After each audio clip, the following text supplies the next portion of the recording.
冬天来了，北方的铁锅又开始炖起大鹅了。我们奥迪的底盘也跟着嘎嘎的叫起来了。那今天老邦在一条视频告诉大家，我们奥迪车的底盘整备到底该怎么做。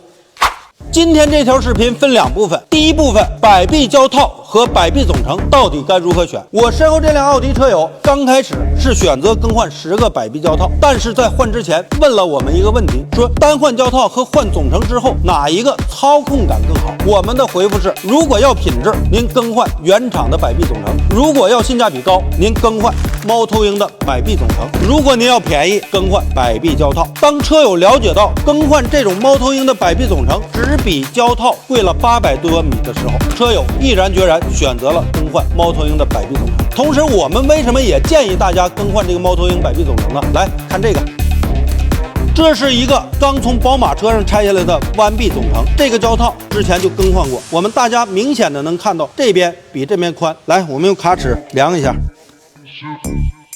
，22.12。我们再看这个新的摆臂，20.57，差了多少？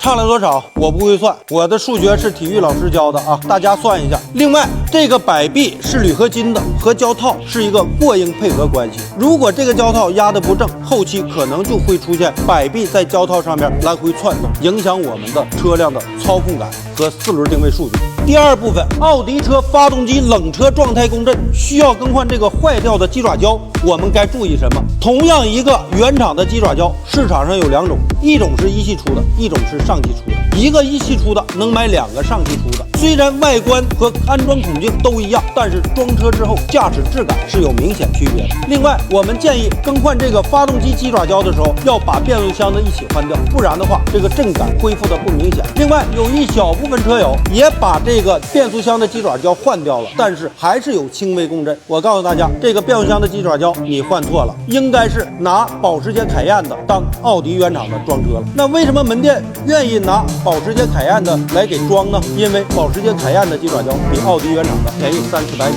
那不管是上汽的发动机鸡爪胶，还是保时捷凯宴的变速箱鸡爪胶，我们作为车友应该知道我换什么东西花什么钱。今天这条视频结尾啊，交给我们车友了。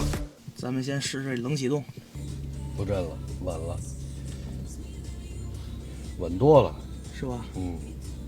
着车挂档那些顿挫也都没有了，异响也没有了。我不相信换胶套，还是换这种品牌的摆臂靠谱。还真是的，一点异响没有了。这弄完了，舒服多了，开始真不一样。得了，谢谢啊，哎。